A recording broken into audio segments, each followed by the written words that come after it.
Hi guys, my name is Elliot Timothy Harlin Bethel and I am here to speak to you the truth as it has been shown to me and to encourage you guys to do exactly the same. So take what resonates and let the rest pass like clouds in the sky. And today I want to talk to you guys about it's my belief that the journey is not predestined, but the journey's end is.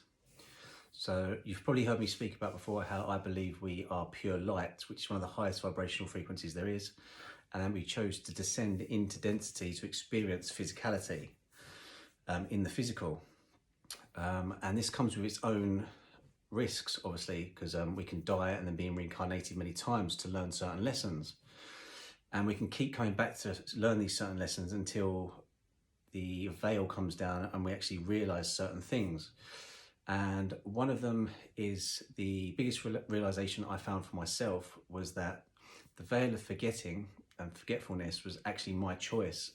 And for years I thought that people were hiding things from me and that certain people had certain knowledge and kept it from people, but ultimately the answers were always there right in front of my face, but I was just unaligned. I was a vibrational frequency out from seeing that energy because I was constantly looking for things outside of me instead of going within looking for answers. And when you look for things outside of you, you're just chasing your own tail.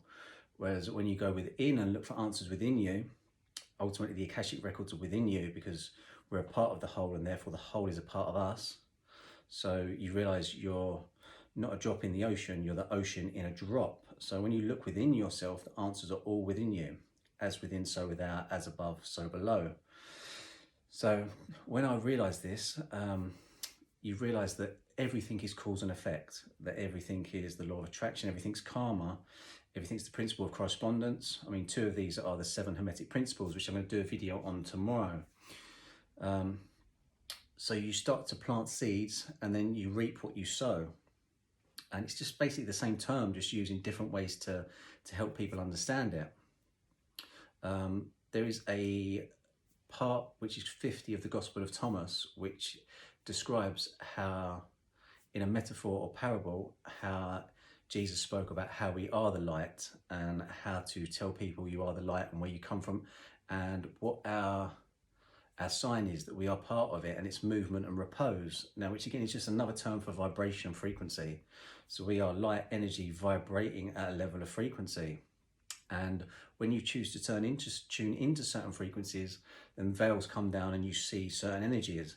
But if you're constantly in a energy of fear and lack and of illness, then these are the things you're constantly going to see. So this is why I choose not to watch the media, because I choose to keep my vibration in a vibration of health and unconditional love and light and a high vibration. And ultimately when I do this, when I go out, these are the things that I see because that's the frequency and the level that I'm tuned into.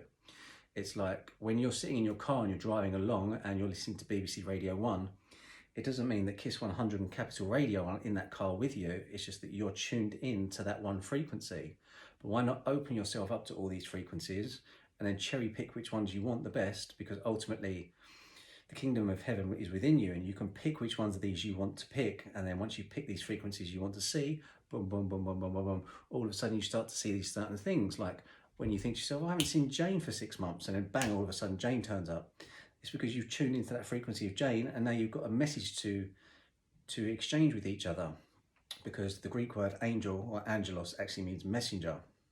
And we all have messages for each other, and if we're tuned into the right frequencies, when you give that message to someone, ultimately you step out and you get a message from someone else, because then your life starts falling into synchronicity. And as Joseph Campbell said, the author of The Power of the Myth, that when you step into synchronicity, it's like someone has put you on your railroads to your perfect life, and all you have to do is just keep following your joy. And the more joy you follow, because joy is a very high vibrational frequency, it puts you on the railway road to more joy and more joy and more joy. Because ultimately, once you're ascending, it's very easy to keep ascending. And you're in that vibration, you can just keep going up and up and up. So we shed the density that we have descended into and we become enlightened and we ascend. So this is the truth as it is shown to me. I hope that some of this message has got through to you guys in a way that it's made sense to you. And I hope you've all had a great day. Lots of love. Thank you.